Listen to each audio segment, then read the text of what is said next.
گزرے، اللہ کے ولی گزرے پچھلی امتوں میں، اور ایسے اللہ کے ولی تھے کہ وہ رات پوری عبادت کرتے تھے اور دن میں روزہ رکھتے تھے، پھر روزہ رکھ کے کافروں سے جہاد کرتے تھے۔ کتنی باتیں ہو گئی؟ ایک تو رات عبادت میں، دن کو کیا رکھنا؟ روزہ، پھر روزہ رکھ کے کیا کرنا؟ جہاد، جس سے آج قوم پیچھے ہو گئی ہے، اور یہ کتے کمینے کافر آج مسلمانوں پہ چڑھتے جا رہے ہیں۔ یہ ایک جہاد ایسا راستہ تھا جس بنا پہ کافروں کو موت نظر آتی تھی، اور یہی وجہ ہے آج جہاد کی آیتیں پڑھنے نہیں دی جاتی، آج جہاد کا لیکچر نہیں دینے دیا جاتا۔ یہ جہاد ایک ایسا رکن ہے، یہ کافروں کو موت یاد آتی جب مسلمان تلوار اٹھاتا ہے، اور جیسے جہاد سے پیچھے ہو گئے آج یتیموں والا حال ہے مسلمانوں کا۔ کشمیر سے لے کے آپ فلسطین تک چلے جائیں، کیا عالم ہے، بے بسی ہے، آج رو رہے ہیں، کوئی بول رہا ہو، یہ صرف اور صرف جہاد سے پیچھے ہٹنے کی سزا ہے۔ ابا بجی وقار یاد رکھیے گا، نبی پاک علیہ السلام نے بھی سب سے پہلا جہاد جو ہے وہ رمضان میں غزوہ بدر میں فرمایا۔ تو حضرت شمعون رات میں عبادت، دن میں کیا رکھتے تھے؟ روزہ، اور روزہ رکھ کے جہاد کرتے تھے۔ بڑی طاقت اللہ نے دی تھی۔ یہ لوہا ہے نا، لوہا، یہ ان کے ہاتھ میں موم تھا، یوں اس کو بالکل مسل دیتے تھے، اتنی طاقت اللہ نے دی تھی حضرت شمعون رحمت اللہ تعالی علیہ۔ کافر بڑے پریشان، 1000 مہینے انہوں نے ایسے عبادت کی کہ رات پوری عبادت، دن روزہ، اور کافروں سے جہاد۔ کتنے حالات! اب کافر بڑے پریشان کہ یار ان کا تو کچھ علاج کریں، لوہا ان کے ہاتھ میں، موم۔ تو انہوں نے نہ طریقے ڈھونڈے اپنے ہی، پھر بیچ میں اگر غدار نکل آئیں تو پھر مارے جاتے ہیں۔ بیوی کو لالچ دے دیا، بیوی لالچ میں آ گئی، اور لالچ میں جب بیوی آئی تو کہا تجھے اتنا مال دیں گے، تمہیں کرنا یہ ہے جب یہ تھوڑا سا لیٹے نا کبھی بھی آرام کے لیے، تو ان کو رسیوں سے باندھ دینا، ہمارے والے کر دینا۔ وہ ایک دن کمر سیدھی کرنے کے لیے تھوڑا سا لیٹے، ایسے ہی آنکھیں بند کی انہوں نے، تو بیوی نے رسی پکڑی، جکڑ دیا سارا۔ جب جکڑا نا تو ایسی آنکھ کھولی تو دیکھا رسیاں باندھی ہوئی ہیں، طاقت اللہ نے بڑی دی تھی، ایک جھٹکا دیا نا ساری رسیاں ٹوٹ جاتی۔ بیوی سے پوچھتے یہ کیا کیا تو نے؟ بیوی نے آگے سے ٹال مٹول کی، کہنے لگی جی وہ نا میں نا آپ کی طاقت دیکھنا چاہتی تھی۔ تو اب نے کہا کہ اچھا۔ اس کے بعد پھر ایک دن موقع ملا بیوی نے، تو کافروں نے اب لالچ دیا لوہے کی زنجیروں سے جکڑ دینا۔ تو ایک دن ایسے ہی، کیونکہ لیٹتے تو تھے نہیں اتنا، تھوڑا سا لیٹے کمر سیدھی کرنے کے لیے، تو حباب جی وقار لوہے کی زنجیروں سے پاؤں اور ہاتھ جکڑ دی۔ آپ کی آنکھ کھلی تو پھر جھٹکا دیا، زنجیریں ٹوٹ گئی، اتنی طاقت تھی۔ بیوی سے کہا کیا مذاق ہے یہ؟ بیوی نے کہا میں طاقت دیکھنا چاہتی ہوں۔ آپ نے اپنا راز بتا دیا، آپ نے کہا میری طاقت دیکھنا چاہتی ہے، یہ لوہا کچھ نہیں میرے آگے سوائے میرے سر کے بال۔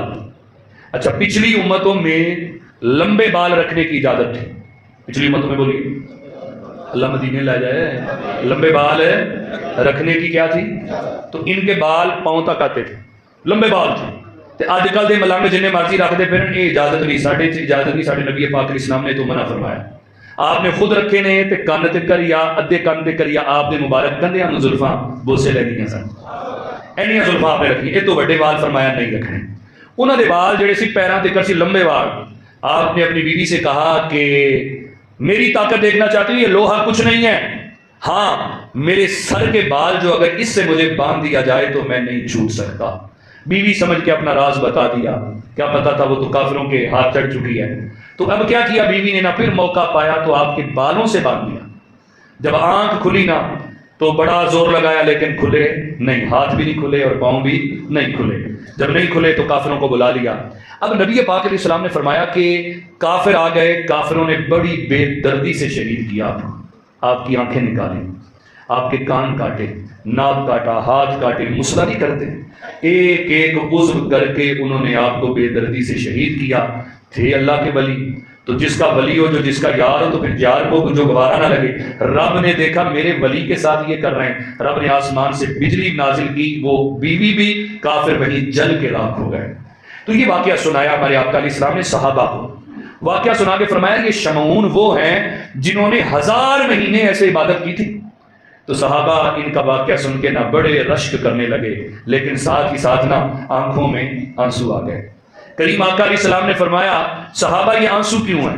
عرض کی حضور ہماری تو عمر ہی بڑی تھوڑی ہے، بہت تھوڑی عمر ہے، یہ پچھلی امتیں لمبی عمریں، 900 سال، 950 سال، 200 سال، 300 سال، اتنی لمبی عمریں ہوتی تھی، ہماری تو عمر ہی 60 سال، 70 سال، یہ عمریں تھوڑی ہیں۔ تو پچھلی امتیں آقا وہ تو ہم سے عمل میں آگے بڑھ گئی، عمر زیادہ ہے تو نیکیاں بھی زیادہ، اعمال بھی زیادہ۔ دیکھو نا صحابہ کی سوچ دیکھو کہ ان کی عمر زیادہ تھی، وہ نیکیاں زیادہ کر گئے، جو نیکیاں زیادہ کر گئے وہ ہم سے آگے بڑھ گئے. ہم کہتے میری ایک دکان دوسرے نے 2 بنا لی تو میں 3 بناؤں, میرا 1 منزلہ اس نے 2 منزلہ مکان بنایا تو میں 3 منزلہ, میرے سے اونچا کھڑا کر لیا میں اس سے اونچا کھڑا کروں گا. ہماری سوچیں تو یہ مال میں دنیا داری میں آگے بڑھنے کی ہیں, صحابہ کی سوچیں نیکیوں میں آگے بڑھنے کی ہیں. عرض کی حضور یہ تو ہم سے آگے بڑھ جائیں گے, ان کی نیکیاں زیادہ. جب ان کی آنکھوں میں آنسو رب نے دیکھے نا تو رب نے سورہ قدر نازل فرمایا. فرمایا حبیب پیارے غلام تیرے ہوں اور ان سے کوئی اور آگے بڑھ جائے, غلام تیروں کو تو میں نے وہ عظمت دی ہے کوئی جنت میں بھی ان سے پہلے نہیں جائے گا. یہ شان اللہ نے اس امت کو عطا کی ہے, خدا کی قسم. جب تک نہ جائیں غلام خلد ہے سب پہ حرام. جب تک میرے نبی کے غلام جنت میں نہیں جائیں گے کوئی اس وقت تک امت جنت میں جا سکتی نہیں ہے. سب سے پہلے اے خوش نصیب امتی ہو یہ امت جنت میں جائے. کتنی قسمت, اللہ اکبر, شکر ادا کیا کریں. تو رب نے تو یہ عظمت بخشی ہے, کوئی جنت میں ان سے پہلے نہیں جا سکتا تو عملوں میں کیسے آگے بڑھے. تو فرمایا محبوب سورہ قدر دے رہا ہوں, غلاموں سے کہو تیرے غلام ہیں غم نہ کریں, تیری نسبت سے 1 رات ایسی دے رہا ہوں کہ 1 رات کی عبادت کر لیں ان کے 1000 مہینوں سے آگے.